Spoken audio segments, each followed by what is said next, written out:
doa dalam kegelisahan dan ketika menghadapi masalah di dalam kehidupan kita. Inilah sebenarnya inti dari wasiat yang akan kita dengarkan, berasal dari Rasulullah SAW dan diberikan kepada putri beliau yang sangat beliau kasihi, sangat beliau cintai, yaitu Fatimah bintu Rasulullah SAW. Doa di dalam kegelisahan dan menghadapi masalah. Para pemirsa yang dirahmati Allah, tentu kita sebagai manusia biasa. Sebagai manusia biasa, maka kehidupan kita merupakan ujian dari Allah Subhanahu wa Ta'ala. Tidaklah Allah memberikan seseorang kehidupannya, kecuali kehidupan itu akan diiringi dengan ujian dan tantangan serta hambatan di dalam kehidupan. Bahkan ketika seseorang menyatakan beriman kepada Allah Subhanahu wa Ta'ala, maka keimanan itu akan diuji juga oleh Allah Subhanahu wa Ta'ala. Di dalam Al-Quran Allah berfirman, ahasiban nasu an yutraku an yaqulu amanna wa hum la yuftanun. Apakah manusia mengira bahwasanya mereka ketika telah berkata amanna billah, kami beriman kepada Allah Subhanahu wa Ta'ala, mereka kemudian tidak akan diuji oleh Allah Subhanahu wa Ta'ala? Pertanyaan ini adalah pertanyaan yang tidak membutuhkan jawaban. Karena setiap orang yang menyatakan beriman, maka pasti Allah menguji keimanan orang tersebut. Apakah dia benar-benar kuat dalam keimanannya, dalam gelombang kehidupannya, mengarungi segala apa yang akan dia hadapi dalam kehidupan. Baik hal-hal yang bersifat kenikmatan, maupun hal-hal yang bersifat musibah. Orang-orang yang beriman adalah orang-orang yang menyikapi semuanya dengan senantiasa berprasangka baik kepada Allah Subhanahu wa Ta'ala. Dan tidak dipungkiri bahwa perasaan gelisah, perasaan gundah dan gulana, perasaan sesak dengan kehidupan yang menyertai kepribadian kita dalam mengarungi kehidupan ini adalah hal yang manusiawi, hal yang biasa. Cuma orang-orang yang beriman, mereka adalah orang-orang yang sangat bijak dalam menyikapi kehidupan. Kita pernah membahas dalam majelis ini betapa Rasulullah kagum dengan orang-orang yang beriman kepada Allah Subhanahu wa Ta'ala. Ajaban li amril mu'min. Kata Nabi SAW, sungguh aku kagum dengan orang-orang yang beriman kepada Allah Subhanahu wa Ta'ala. Ketika mereka ditimpa kenikmatan atau ketika mereka diberikan kenikmatan, maka mereka bersyukur kepada Allah Subhanahu wa Ta'ala, dan yang demikian itu adalah hal yang baik baginya. Namun ketika mereka diberikan kehimpitan dalam kehidupan dunia, ketika mereka diberikan musibah, ketika nikmat mereka ditahan dan dicabut oleh Allah Subhanahu wa Ta'ala, mereka juga bersabar, sehingga hal itu juga merupakan hal yang baik bagi dirinya. Di dalam riwayat yang lain, ketika orang-orang yang beriman itu mendapatkan kenikmatan, maka Rasul menyampaikan kepadanya, katakanlah, Alhamdulillah, alladzi bi ni'matihi tatimmus salihat. Segala puji bagi Allah Subhanahu wa Ta'ala, yang dengan kenikmatannya menjadi sempurna segala amalan-amalan kebaikan. Namun ketika orang yang beriman ini ditimpa musibah atau kenikmatannya dicabut oleh Allah Subhanahu wa Ta'ala, maka dia akan berkata, Alhamdulillahi ala kulli hal.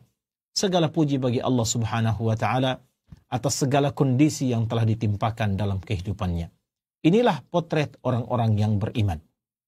Maka musibah, bencana, kenikmatan, gundah, gelisah, masalah dalam kehidupan adalah merupakan hal manusiawi yang akan berlaku kepada setiap hamba yang bernama manusia. Akan berlaku terkhusus juga kepada orang-orang yang beriman.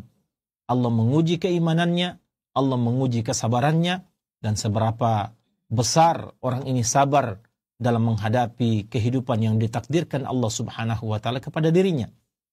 Pada sisi yang lain, Allah ingin melihat seberapa besar orang ini kemudian mengaitkan dan menggantungkan tawakalnya kepada Allah Subhanahu wa Ta'ala atas segala bentuk keputusan-keputusan Allah Subhanahu wa Ta'ala. Di awal tadi kita telah mengatakan bahwa di antara karakter orang yang beriman adalah siapa yang selalu berprasangka baik kepada Allah Subhanahu wa Ta'ala. Allah berikan kenikmatan, dia berprasangka baik kepada Allah Subhanahu wa Ta'ala. Allah uji dengan ujian dan musibah, dia juga berprasangka baik kepada Allah Subhanahu wa taala. Di dalam sebuah hadits qudsi, Allah Subhanahu wa taala berfirman, Rasulullah bersabda, "Ana 'inda dhanni 'abdi bi." Aku, kata Allah, akan senantiasa sesuai dengan persangkaan hambaku kepadaku.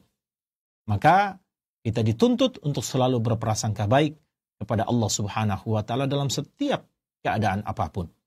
Nah, terkadang sebagian umat manusia ketika mereka mendapatkan kenikmatan, mereka kemudian penuh dengan kesyukuran kepada Allah, mereka menjadi hamba yang masih ingat kepada Allah. Tetapi ketika mereka diberikan musibah dan bencana, atau ketika mereka berada dalam keadaan gundah dan gelisah, dihinggapi oleh berbagai banyak problematika kehidupan, terkadang di antara mereka ada yang melupakan Allah Subhanahu wa taala, sehingga yang keluar dari lisannya adalah celaan, penyesalan, dan hal-hal yang mungkin saja melanggar dari syariat Allah Subhanahu wa taala. Orang-orang yang beriman, para pemirsa sekalian, adalah orang-orang yang memiliki karakter-karakter khusus dalam menghadapi kegundahan, kegelisahan, dalam menyikapi berbagai problematika kehidupan yang menyertai kehidupannya. Di dalam hadis ini kita akan mendengarkan bagaimana Rasulullah sallallahu alaihi wasallam mengajarkan putri yang sangat beliau cintai, yaitu Fatimah radhiyallahu taala anha. Kita bacakan hadisnya, para pemirsa sekalian. Para pemirsa dapat melihat di layar monitor. Bagi yang berkesempatan mencari hadis ini pun silahkan. Wa an Anas radhiyallahu anhu qala Rasulullah sallallahu alaihi wasallam. Dari sahabat yang mulia Anas bin Malik radhiyallahu anhu. Anas bin Malik, kita telah menjelaskan tentang pribadi sahabat yang satu ini beberapa kali dalam majelis kita. Bahkan pada pertemuan Sabtu yang lalu kita membahas tentang keutamaan ibunda dari Anas bin Malik, atau Ummu Anas. Ummu Anas yang lebih dikenal dengan nama lain dari beliau adalah Ummu Sulaim, Rumaisa, atau dalam riwayat yang lain dikatakan Gumaisa bintu Milhan radhiyallahu anha. Seorang ibu yang luar biasa, ibu yang menghibahkan, menghadiahkan anak kandungnya untuk melayani Rasulullah sallallahu alaihi wasallam sejak Anas bin Malik berusia 10 tahun. Maka tidaklah mengherankan ketika kita mendapati banyak sekali hadis-hadis Nabi sallallahu alaihi wasallam itu diriwayatkan oleh Anas bin Malik. Dan kita telah menyebutkan di antara keutamaan Anas bin Malik adalah dia dipanjangkan usianya oleh Rasul dan diberikan keberkahan dalam kehidupannya berupa anak keturunan yang sangat banyak. Sehingga kita pernah menceritakan dalam majelis ini, saking banyaknya anak dari Anas bin Malik, dikatakan dalam beberapa riwayat lebih dari 100 orang. Maka Anas bin Malik bahkan tidak lagi menghafal nama-nama dari anak-anaknya. Luar biasa. Sehingga ketika dia memanggil salah seorang di antara mereka, dia tidak mampu memanggilnya dengan nama. Dia cukup memanggil Yabna Anas, wahai anaknya Anas bin Malik. Dan beliau juga sesuai doa Rasulullah sallallahu alaihi wasallam dipanjangkan usianya, sehingga di dalam beberapa riwayat dikatakan bahwa Anas bin Malik adalah sahabat Rasulullah yang paling terakhir diwafatkan oleh Allah Subhanahu wa taala.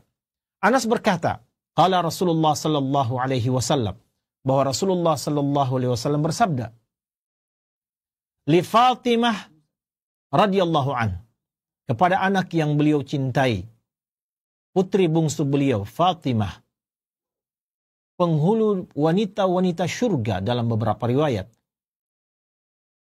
Orang yang sangat dekat dengan Rasulullah sallallahu alaihi wasallam, bahkan kepribadian Rasulullah apabila dilihat di antara para sahabat-sahabat yang dekat dengan beliau atau keturunan-keturunan beliau yang perempuan, maka karakter Rasulullah ini hampir mirip dengan apa yang dimiliki oleh Fatimah bintu Muhammadin sallallahu alaihi wasallam. Fatimah mendapatkan sebuah wasiat dari Rasul. Kata Nabi sallallahu alaihi wasallam, "Ma yamna'uki an tasma'i ma usiki bihi? An taquli idza asbahti wa idza amsayti ya hayyu ya qayyum bi rahmatika astaghith." aslih li sya'ni kullahu wala takilni ila nafsi tarfata ain. Di dalam riwayat yang lain ada sedikit tambahan kalimat wala takilni ila nafsi tarfata ainin abadan. Bahwa kata Nabi sallallahu alaihi wasallam kepada Fatimah, ya Fatimah, tidak ada sesuatu yang dapat menghalangimu untuk mendengarkan wasiat dariku, kata Rasulullah sallallahu alaihi wasallam. Mendengarkan wasiat yang akan aku sampaikan kepadamu. Apa wasiat tersebut? Idza asbahti an taquli idza asbahti wa idza amsaiti. Hendaklah engkau mengucapkan kalimat ini, zikir ini, doa ini. Idza asbahti, apabila engkau berada di pagi hari, wa idza amsaiti, ataukah ketika engkau berada di waktu petang atau di waktu sore. Apa doanya? Kata Nabi sallallahu alaihi wasallam, ya hayyu ya qayyum, wahai yang maha hidup, wahai yang maha berdiri dengan sendirinya, tidak membutuhkan penopang, tidak membutuhkan bantuan. Itu arti daripada ya hayyu ya qayyum. Ya hayyu, wahai yang maha hidup.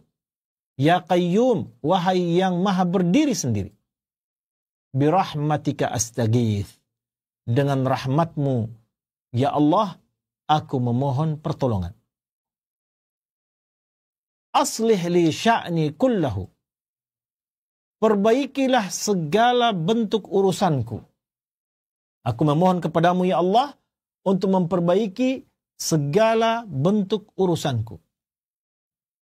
Wala takilni ila nafsi tarfata ainin.